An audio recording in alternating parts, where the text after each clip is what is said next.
गांव के छोटे से मोहल्ले में एक औरत रहती थी जिसे सब लोग मकरानी वाली कहकर बुलाते थे। असल में उसका नाम फातिमा था, मगर उसके हाथ की बनी हुई मकरानी सेवई जैसी खास नूडल्स पूरे गांव में मशहूर थी। गरीबी उसकी जिंदगी का दूसरा नाम थी। पति मजदूरी करता था, मगर रोजगार कभी मिलता तो कभी नहीं। घर में चार छोटे छोटे बच्चे, ऊपर से बूढ़ी सास और फातिमा की कमजोर काया, सब कुछ जैसे एक कहानी कह रहा था कि ये औरत सिर्फ संघर्ष करने के लिए ही पैदा हुई है। लेकिन फातिमा का हौसला गरीबी से कहीं ज्यादा मजबूत था।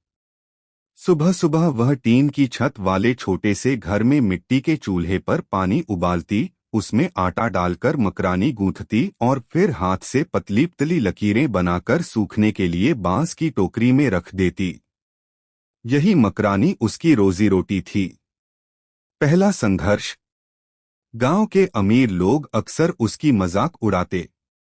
अरे फातिमा, तुम्हारी ये मकरानी कौन खरीदेगा? शहर की दुकान से पैकेट वाली आ जाती है, सस्ती भी और साफ भी। लेकिन फातिमा हर बार मुस्कुराकर कहती, साहब, पैकेट में दिल का स्वाद कहाँ? मेरी मकरानी में मेरी मेहनत का नमक है। गरीब लोग उसकी मकरानी खरीदते क्योंकि वह सस्ती भी थी और भरपेट भी। धीरे धीरे गांव के बच्चे उसे मकरानी वाली आंटी कहने लगे। भूख और आंसू।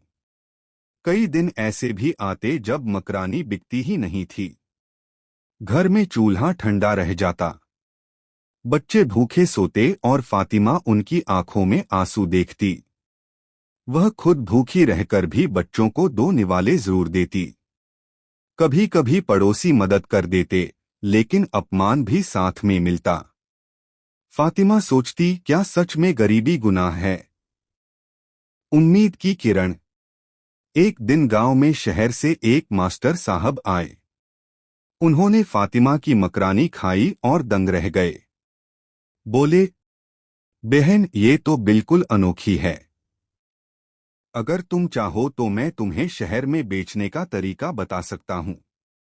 फातिमा की आंखों में चमक आई, लेकिन पैसे कहाँ थे? सामान कहाँ से आता? साहस का फैसला। उसने अपने बच्चों से कहा, अगर हम डर गए तो हमेशा गरीब रहेंगे।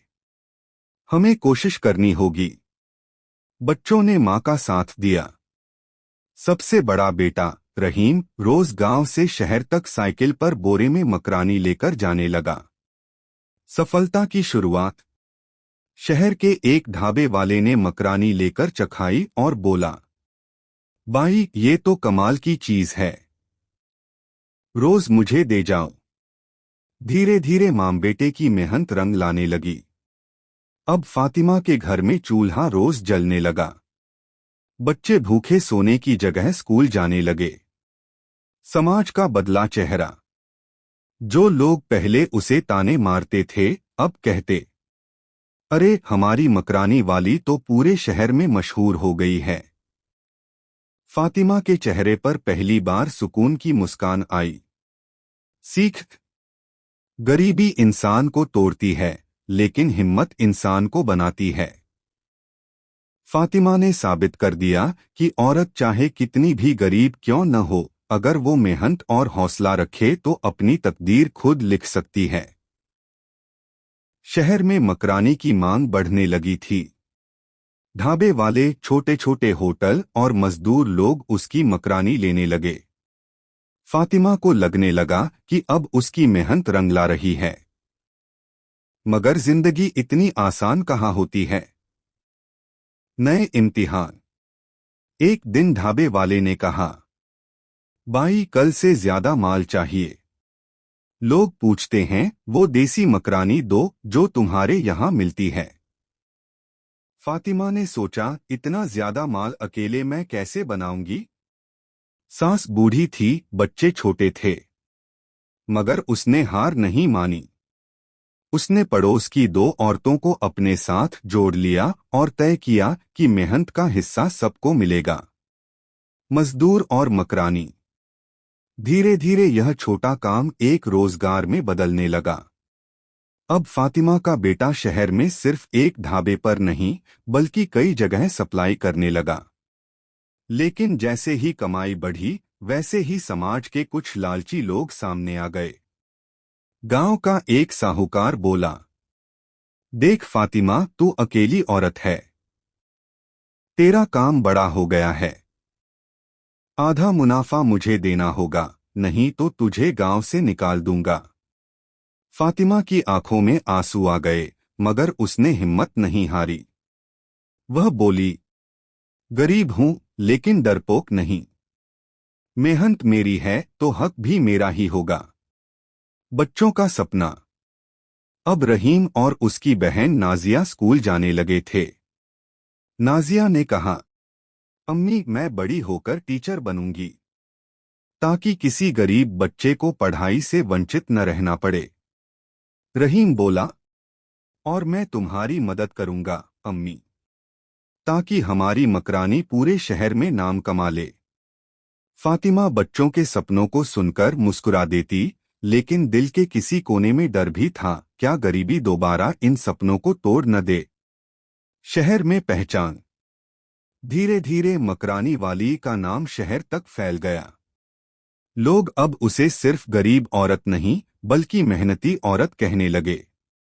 एक दिन एक पत्रकार ने उसके बारे में अखबार में खबर छाप दी। गांव की गरीब औरत ने बनाई मकरानी से अपनी तकदीर। यह खबर पढ़कर शहर के बड़े होटल वाले भी उससे मिलने आए। नई मुश्किल। जैसे ही काम बढ़ा वैसे ही पैसों की जरूरत भी बढ़ी। सामान खरीदने, पैकिंग करने और सप्लाई के लिए गाड़ी चाहिए थी। लेकिन पैसे कहां से आते? बैंक से लोन लेने गई तो बाबू ने ताना मारा, बाई, तेरा काम तो चूल्हे तक है, ये बिजनेस की बातें छोड़ दे।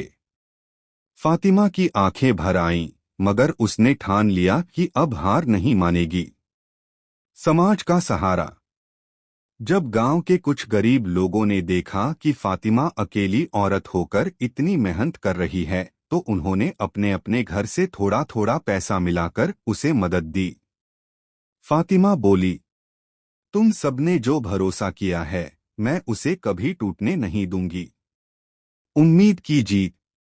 आज फातिमा का छोटा सा घर खुशियों से भरने लगा था। अब बच्चे भूखे नहीं सोते थे बल्कि स्कूल से लौटकर मां का हाथ बंटाते थे। गांव के लोग भी कहते, हमारी फातिमा ही असली मकरानी वाली है, जिसने हमें सिखाया कि मेहनत से सब कुछ मुमकिन है।